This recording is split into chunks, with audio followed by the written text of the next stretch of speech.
Hi, I'm Kristin Omdahl and welcome back to my studio. In this video, I'm going to show you how to make the Tasha scalloped lace knit shawl. This exquisite lace shawl has classic Faroese shawl shaping from the center gusset to the shoulder shaping in the side panels.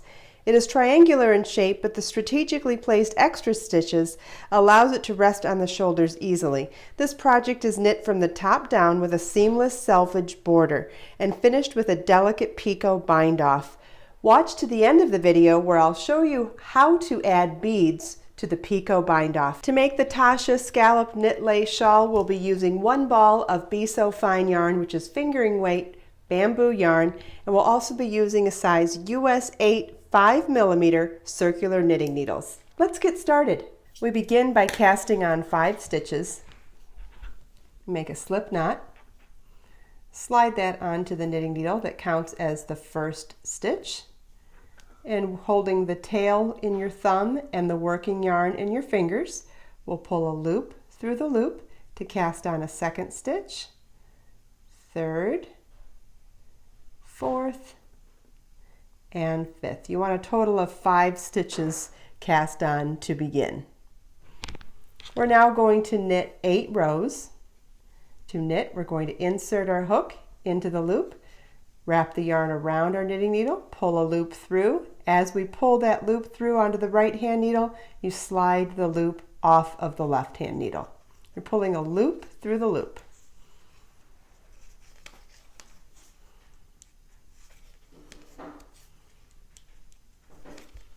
This is what your work should look like at the end of row 1. You want to repeat that for a total of 8 rows. This is what your work should look like at the end of the 8 rows. At this point, we're now going to work along this row, pick up and knit along the end of rows, and pick up and knit along the cast on edge so that we will have a U shape for our next row. We're going to start by knitting the 5 stitches.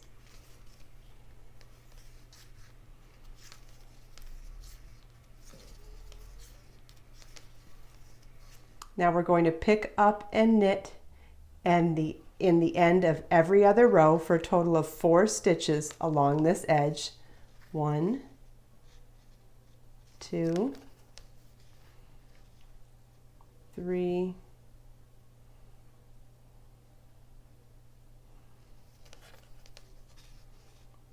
4, and then you want to pick up and knit into the 5 cast on stitches.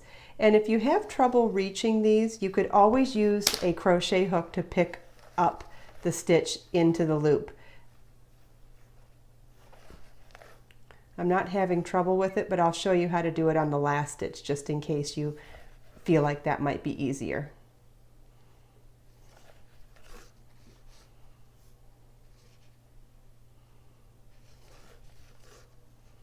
Okay, so before I pick up and knit my last stitch, if it was easier, you could insert a crochet hook into that last cast on stitch. Pull up a loop and place that loop onto your knitting needle. That would be the same thing as a pickup stitch. So now we should have 14 stitches on our needle. We're going to turn our work, and row 2 says to knit across, so you just want to make sure that you have a total of 14 stitches.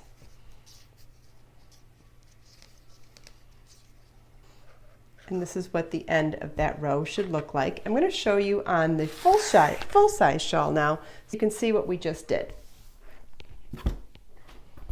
Okay, so we're basically at the top center of the shawl here, and we cast on 5 stitches, worked 8 rows, then we came across, knit the 5 stitches, picked up 4 stitches along the edge of the rows, and then picked up and knit the 5 cast on stitches, so that we're now positioned to be able to do a top down shawl while at the same time working our 5 selvage stitches along each edge of the shawl. Pretty cool, huh? So now we'll go back to the rows so I can show you how to get established in the pattern. For row 3, we're going to, so you can see what I was just talking about. Now we have both sides of the selvage edge and the center stitches that will be doing our top down increases for creating the shawl. Okay, row 3 starts with a knit 5,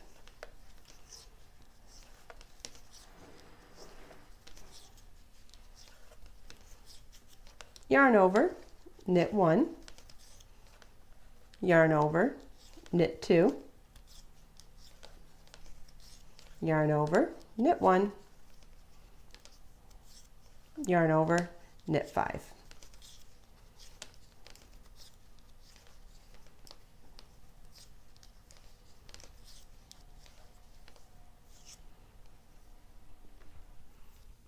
All the even numbered rows are to just knit across. So row 4 will be to knit across all the stitches. Row 5 begins with knit 5.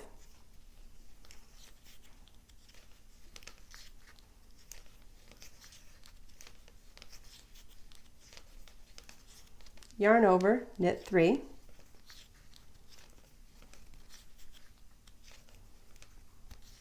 Yarn over, knit 2. Yarn over, knit 3.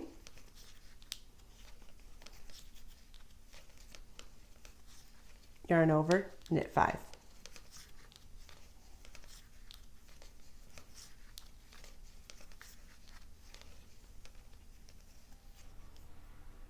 And then knit across for row 6. For row 7, we begin with knit 5.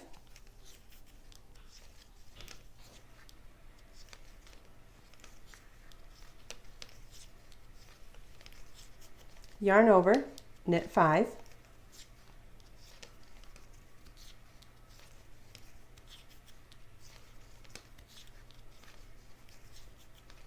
Yarn over, then knit 1 yarn over 2 times, knit 1 yarn over, knit 1 yarn over, knit 5,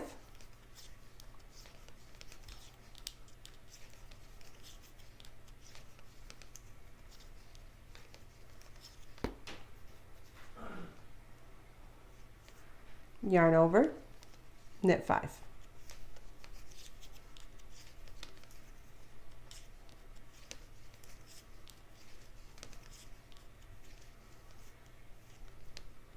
Row 8, we're going to knit across. Row 9, we begin with a knit 5.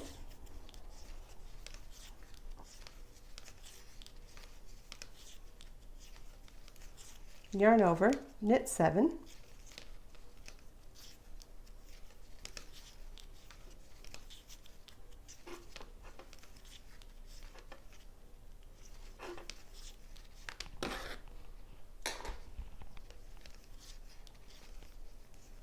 Yarn over, knit 3.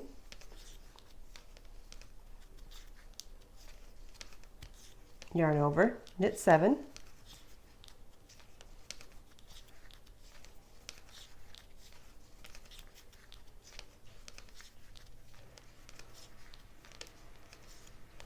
Yarn over, knit 5.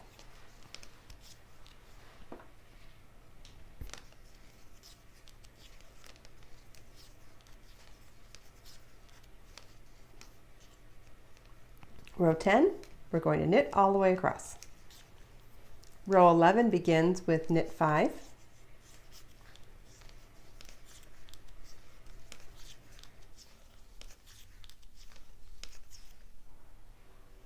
Yarn over, knit 9.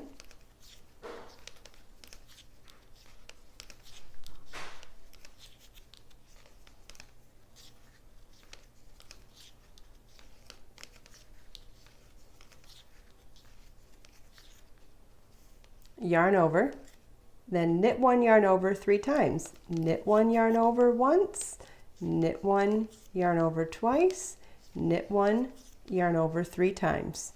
Knit 9.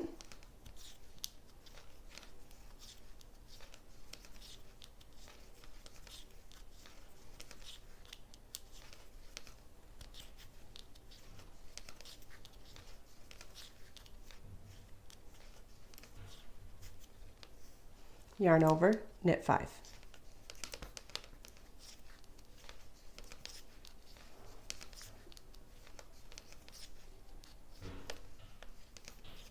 Row 12, we're going to knit all the way across. Row 13 begins with a knit 5.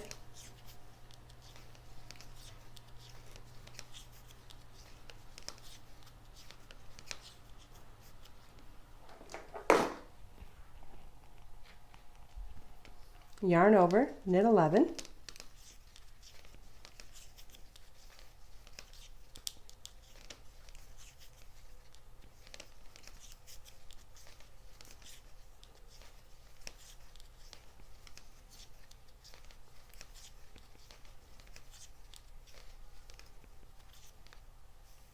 yarn over, knit 5,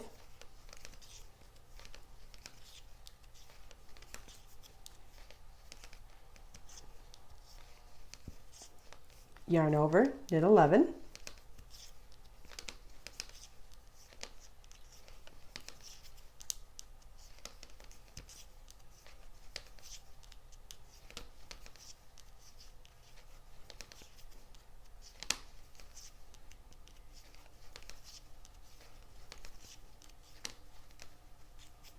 yarn over, knit 5.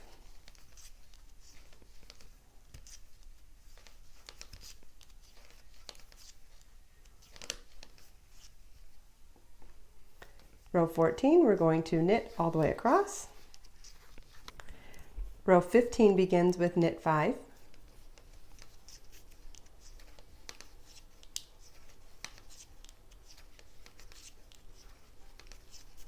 Yarn over, knit 13.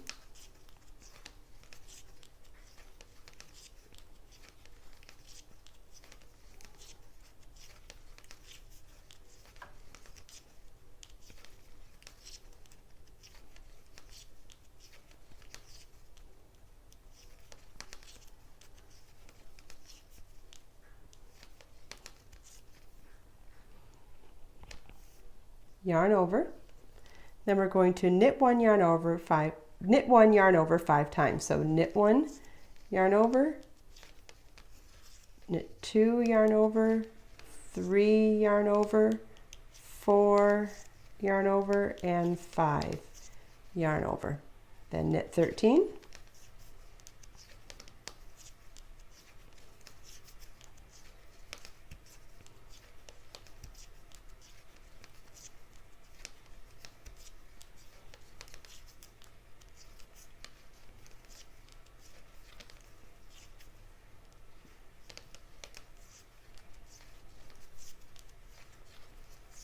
Yarn over, knit 5.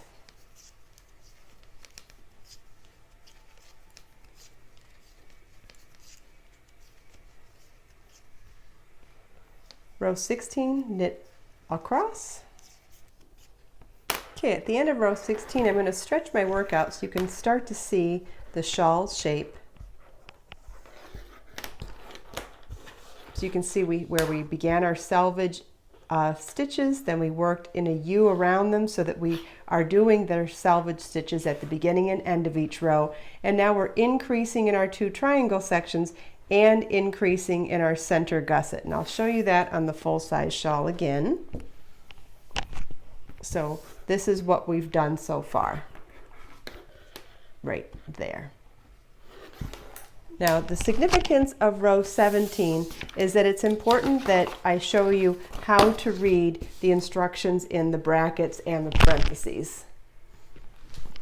So row 17 reads as follows: knit 5, yarn over, knit 15, yarn over, and you can place a marker here now if you want to. You can place a marker on either side of that center gusset so that you're making sure that you understand where the lace panel is done. It's optional, but if you'd like to, you can. So that's what PM stands for. Then notice that there's a bracket and also a parentheses. The bracket comes first, and then, well, let's read it. So starting at the bracket, it's knit 1, knit 2 together. Then there's a section in brackets, yarn over, knit 1. That's done 3 times. Yarn over, slip, slip, knit, knit 1. So inside the brackets is everything that's done inside the markers, but then inside the parentheses is noted how many times to do it.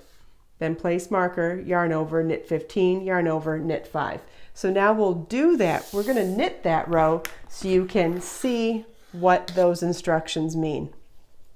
So row 17.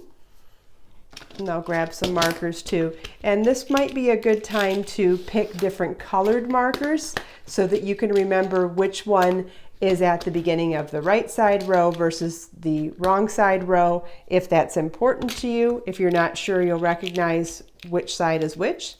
I think it's pretty easy to tell because where there are yarn overs, you just did an odd numbered row, and where there are no yarn overs, you've just done an even numbered row, which is knit across. So here we go, row 17, knit 5,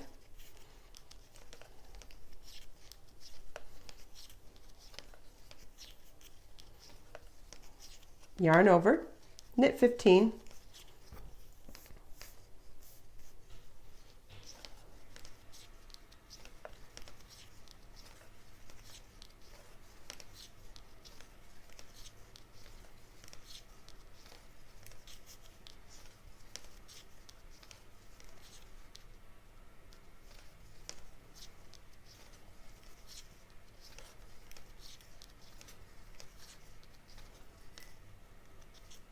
yarn over, place marker.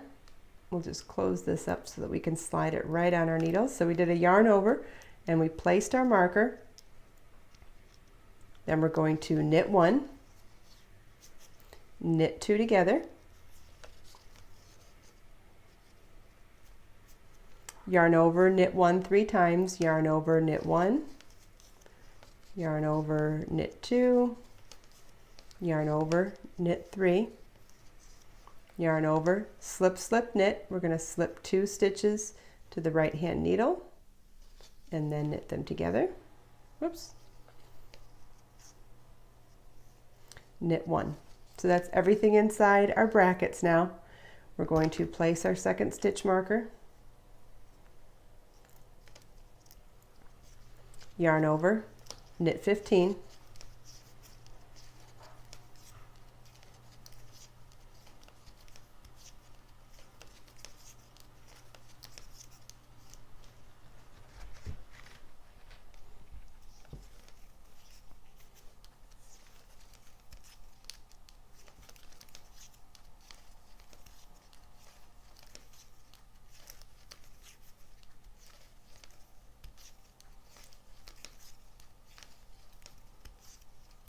yarn over, knit 5.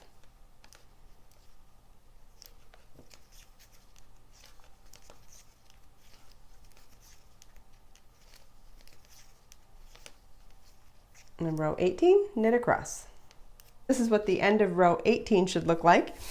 And then what you want to do now is follow along in the established pattern, following each individual written instruction for each row, and notice that there is a stitch count at the end of each row to help you keep track of all of your stitches as your shawl grows.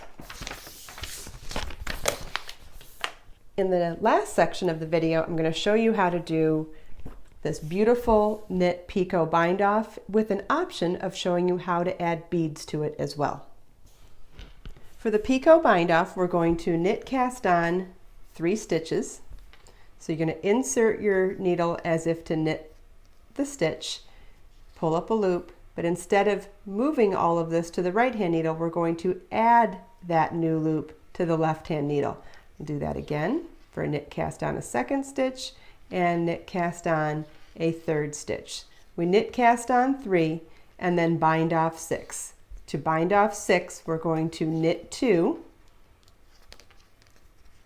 to pass the first one up and over the second, knit a third stitch to bind off 2, knit another stitch to bind off 3, knit another stitch to bind off 4,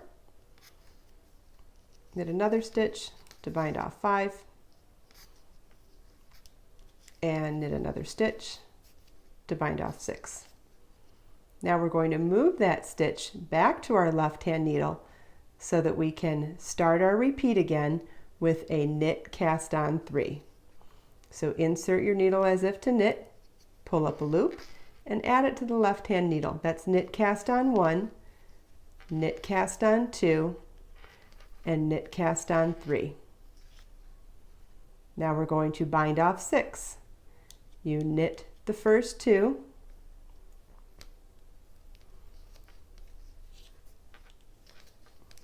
to bind off 1, knit again to bind off 2, knit again to bind off 3, knit again to bind off 4, knit again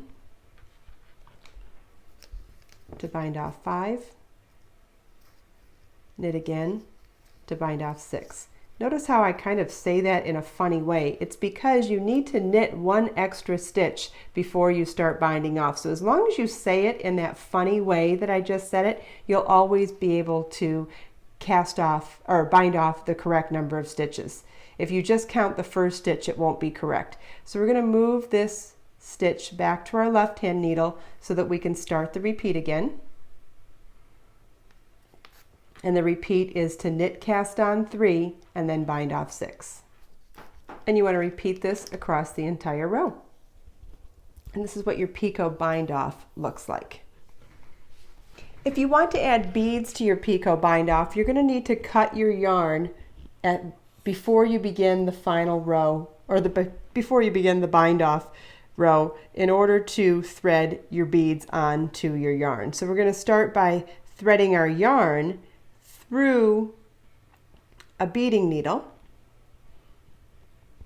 and then we're going to add some 4mm crystal beads. Got a few here. I'm just going to do a couple of stitches, so I'm not going to string for the whole row. If you want to bead every single picot point, the pattern calls for how many beads you'll need. So now that we have our beading needle on our yarn, we just simply want to thread our beads. You slide the beads onto the beading needle and then slide them through the yarn. Very easy.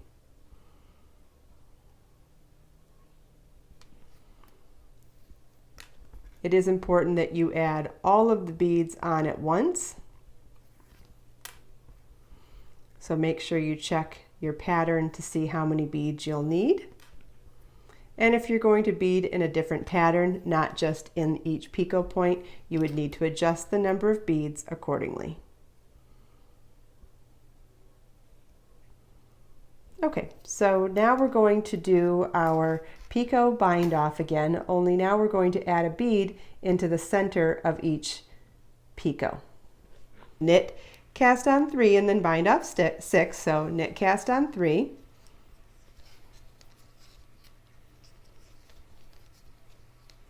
Okay, and then to bind off 2, we're going to bind off 6, we start by knitting 2.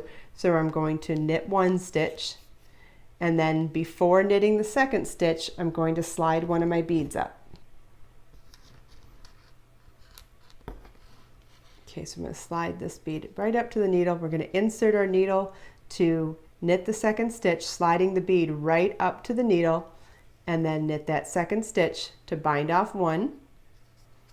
Knit again to bind off 2, knit again to bind off 3, knit again to bind off 4, knit again to bind off 5, and knit again to bind off 6. So there's really not much to it. You thread, you string your beads onto the yarn, and then wherever you want to add a bead, you're going to slide the bead right up to your knitting needle before doing the next stitch. That's it. Okay, so now we'll do one more repeat of the beaded picot bind off. We're going to slide the stitch back to our left hand needle, knit cast on 3,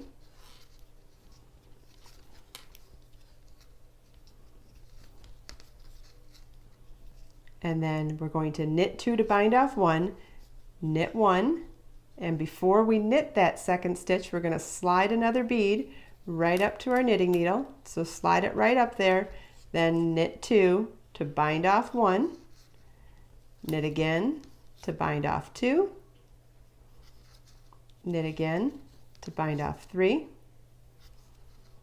knit again to bind off 4, knit again to bind off 5, and knit again to bind off 6. And you can see we have a little crystal bead positioned right in the middle of each of those picots. Isn't that adorable?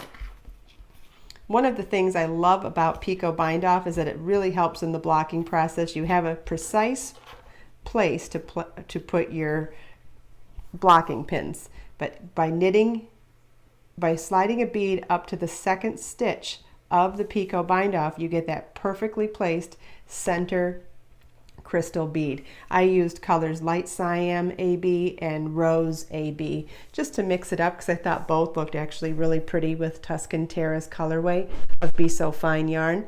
You can find information on how to order the beading needles, the crystals, the Be So Fine yarn, and also how to order the pattern as well as ordering the ebook, all on my website.